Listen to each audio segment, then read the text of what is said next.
1 Samuel hoofstuk 1 vanaf vers 9 tot 11 en daar ook weer uit vers 20. So 1 Samuel is so 'n soort van die 6de, 7de boek van die Ou Testament. En ons lees daar van vers 9 tot 11 en dan weer vers 20. Op 'n keer na die maaltyd in Silo het Hanna opgestaan terwyl die priester Eli op sy stoel langs die deurkusyn van die tempel van die Here gesit het. Sy was bitter hartseer. En terwyl sy tot die Here gebid het sy onbedaarlik gehuil. Sy het 'n gelofte afgelê en gesê: Here Almagtige, as U tog op my ellende wou let en aan my, U dienares, wou dink en my nie vergeet en aan my 'n seun gee, sal ek hom sy lewe lank aan U gee en as teken daarvan sal sy hare nie afgesny word nie. En dan vers 20. By die wisseling van die jaar was Hanna swanger. Sy het 'n seun in die wêreld gebring en uitgeroep: Sy naam is Samuel, want die Here het ek hom afgesmeek. Tot sover die woord van die Here.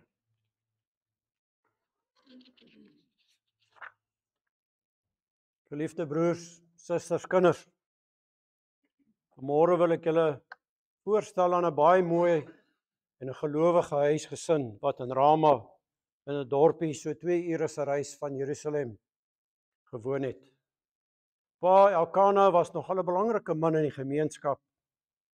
Hy kom uit 'n baie besondere familie wat die Lewiete genoem was en 'n belangrike plek in die samelewing ingeneem het, omdat hulle spesiaal was om diens te doen by die kerk, tempel. Elkana was ook 'n redelik vermoënde man, want hy het 2 vroue gehad, moes seker gewees het. Hulle name was Hanna en Penina. Elkana was eers met Hanna getroud, maar omdat sy nie kinders kon hê nie, het Elkana besluit om met Penina te trou. En saam met hulle sommer 'n hele spannetjie kinders gehad. Hierdie gesin in Rama was baie gelowig. Hulle was getroue erediensbywoners en het ook gereeld en getrou dankoffers gebring. Hulle het moeite gedoen om elke jaar die belangrikste feeste by te woon. Silo was die plek waar die gelowiges offers gaan bring het by die tabernakel. Nou kinders, die tabernakel was 'n tent van God wat opgerig was waar die volk hulle offers moes bring. Hulle het die diere geslag en dit dan op 'n vuur verbrand as 'n geskenk aan die Here. Die priester dominee se naam was Eli. Broer en suster, vanmôre vir Elkana en sy gesin as nuwe intrekkers kan ons hulle ook so verwelkom. Hulle was mooi gelowige mense wat die Here gedien het. 'n Doodnormale gesin wat hard gewerk het, 'n familielewe gehad het en hulle plek in die samelewing vol gestaan het. 'n Gesin van wie ons sou dink dat dit baie goed met hulle gaan. Maar soos jy weet, ons het dikwels 'n verkeerde prentjie van 'n gelowige gesin in ons koppe. So dikwels is daar 'n persepsie van gelowige gesinne waarmee dit altyd goed gaan. Of so dink ons. Ons kyk so oppervlakkig na mekaar en sien hoe gesinne hier by die kerk saamkom. Alles lyk mooi en reg, asof dit met almal ewig goed gaan. Tog is die werklikheid nie. In gelowige gesinne is daar sonde, seer kry, lelike dinge. As ons mekaar beter sou ken, sou ons ook die seer van ons gesinne geken het. In gelowige gesinne word pa en ma kwaad vir mekaar en kry stry. Dit was dalk vanmôre ook met u en ek so toe ons op pad was kerkgebou toe. 'n Stil, koue atmosfeer in die kar oor een of ander geskil. Dit gebeur dat gelowige ouers hulle kinders te nakom. Gelowige paas en ma's is nie altyd daar vir hulle kinders nie en baie keer beklei hulle op mekaar. Gelowige gesinne word ook siek, word getref deur die dood en baie ander seer kry dinge. Ons sien dit hier in Elkana en sy gesin. Elkana se sonde was dat hy 2 vroue gehad het. Dit was teen van die wet, teen die Here se wet. en het baie probleme veroorsaak. Ons lees in vers 6 in die oorspronklike taal dat Penina Hanna se mededingster was. Die twee vroue het om Elkana se liefde meegeding, want 'n huwelik is bedoel vir een man en een vrou. En die manier waarop die vrou destyds haar waarde vir 'n man kon toon, was om vir hom kinders te baar.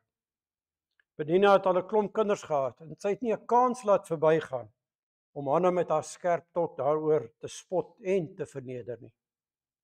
Hanna se seer is elke jaar met die offerete deeglik met sout ingevryf.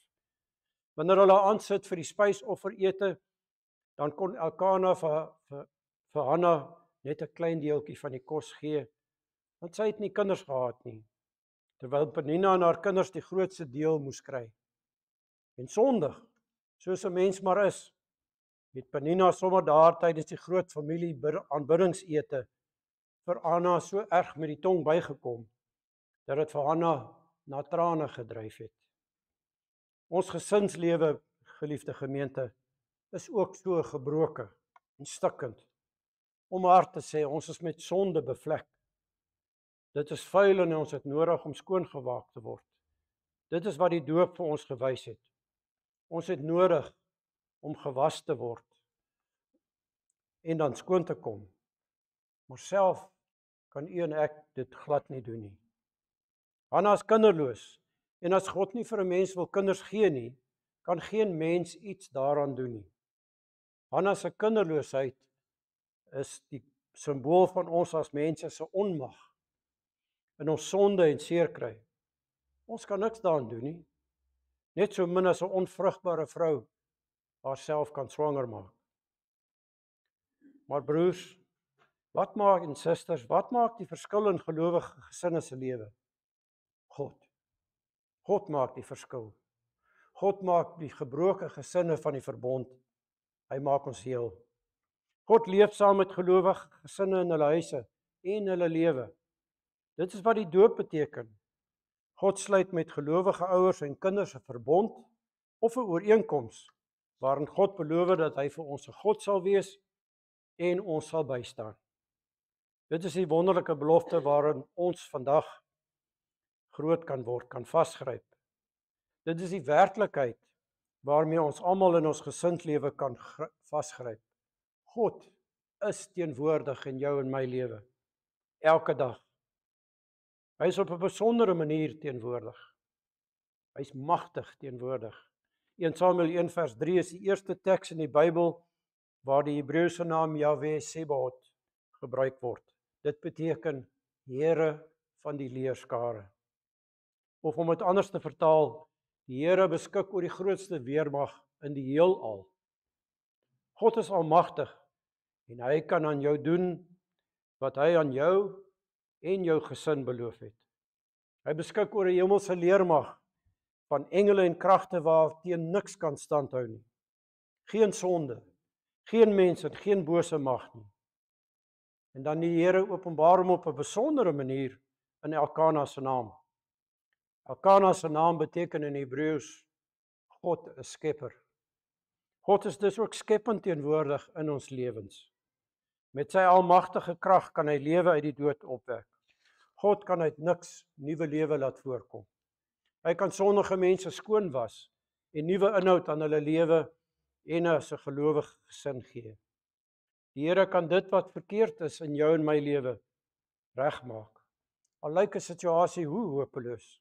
Al gaan dit vir jare so en wil mense in jou moedeloosheid hoop verloor. God kan en sal alles verander. Hanna het hierdie dinge van die Here geweet. Sy het geweet dat net die Here in staat is om hierdie hopelose en seer situasie in haar lewe te verander. Daarom dat sy van die etenstafel af opstaan, waar Penina haar met haar spot tot trane gedryf het, en dat sy na die kerktent toe gaan, om daar te gaan aanbid. Hanna gaan soek die Here op. Hanna beroep haar op God se verbondsbeloftes wat die Here vir sy volk 'n God sal wees. Daardie belofte wat die Here gegee het elke keer wanneer 'n gelowige seentjie van daardie tyd besny is en vandag gedoop is. So elke een van ons broers en susters moet die Here in ons gesinslewe opsoek. Dit is wat gelowige gesinne doen. Hulle wend hulle na die Here, waar mense hulle vasloop teen hulle eie sondigheid en verlorenheid, draai hulle na die Here toe in geloof. En gryp dan met geloof aan hom vas en smeek die Here vir uitkoms. Ons lees dat Hanna in die gebed voor die Here uitgestort het. Sy het daar lank gesit en bid. Sy het vasgegryp aan die Here en al sy beloftes. Haar eie onvermoë en hopeloosheid het sy aan die Here oorgegee. Sy bid vir 'n seun en sy beloof dat sy hierdie seun aan die Here sal teruggee. Sy sal hom grootmaak en bring sodra hy sodat hy die Here hier by die kerk as priester kon dien. Wat gebeur dan met gelowige gesinne wat so aan die Here vasgryp? Daar kom hoop. Al is die situasie nog nie verander nie, kom daar hoop by gelowige mense. Ons lees in vers 18 dat Hanna na haar gebed nie meer bedruk was nie en teruggegaan het na haar gesin toe om te wag op die uitkoms wat die Here bring. Die Heilige Gees werk in gelowiges hoop. Hy gee ons krag om aan te gaan. Hy lei ons in geloof. Ons lees dat die gesin gelowig aan die Here bly vashou. Hulle het in geloof gewag. En weet u, die Here is en bly getrou. Hy antwoord deur Hanna swanger te laat word en 'n seentjie in die wêreld te bring. En sy noem hom Samuel. Dit beteken, sy naam is God. Sy naam is God, want van God af het sy hom afgebid. Dit is God wat uitkoms gee. Dis net God wat die mens uit sy hopelose sondige situasie kan red. Dis net hy wat vir gelowige gesinne genade kan gee en hulle lewe nuut kan maak. En hy doen dit deur Immanuel, sy eie seun wie se naam nie Samuel sou wees nie, maar Immanuel, God met ons. Christus, die seun van God, deur God gegee om ons van ons sonde skoon te was en ons lewe te vernuwe. Dit is wat die water by die doop afbeeld. Net soos water ons liggame skoon was van vuilheid, word mense van hulle sonde skoon gewas en vernuwe God jou lewe. En dit het God vir ons as gelowige gesinne en gelowige mense gedoen. Christus woon deur sy Gees in ons gelowige gesinne. Hy's in ons hart en hy's saam met ons in ons huise en ons binnekamers. Daarom kan ons as gelowige mense ons sonde erken en bely en ons kan mekaar vergewe soos elkeen van ons vergifnis in Christus ontvang het. Dit is die verskil wat God bring.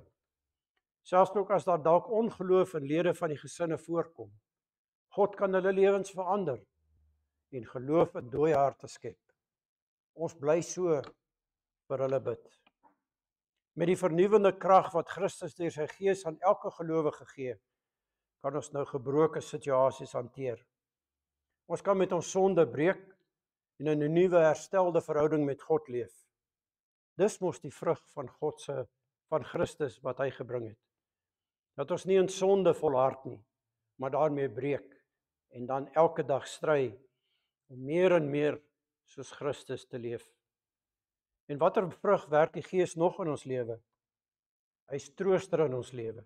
In die Nuwe Testament, hy bring vrede, hy bring hoop. Dit is die werk van die Gees. Hy het vir Hanna getroos en haar hoop gegee. Maar die Gees doen ook meer. Hoe lyk die nuwe lewe wat God aan gelowige gesinne gee?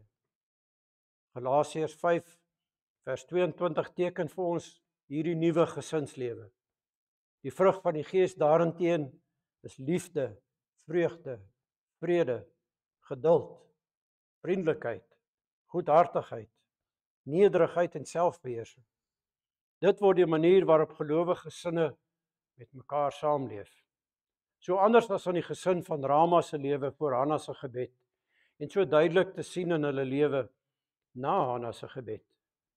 So kan 'n man en 'n vrou mekaar lief hê ten spyte van hulle swakhede en gebreke. So kan kinders die liefde van hulle ouers ontvang en mekaar ook lief hê en al meer en meer daarin groei en groter word. So kan ons vergewe en vergeet en met mekaar se omstandighede saamleef. Geliefdes, die Here se heelmaakwerk in ons gesinslewe beteken nie dat hy altyd vir kinderlose ouers kinders gee nie. En dat hy moeilike huweliksomstandighede makliker maak nie. Dat hy onvolmaakte ouers moeilike kinders volmaak maak nie.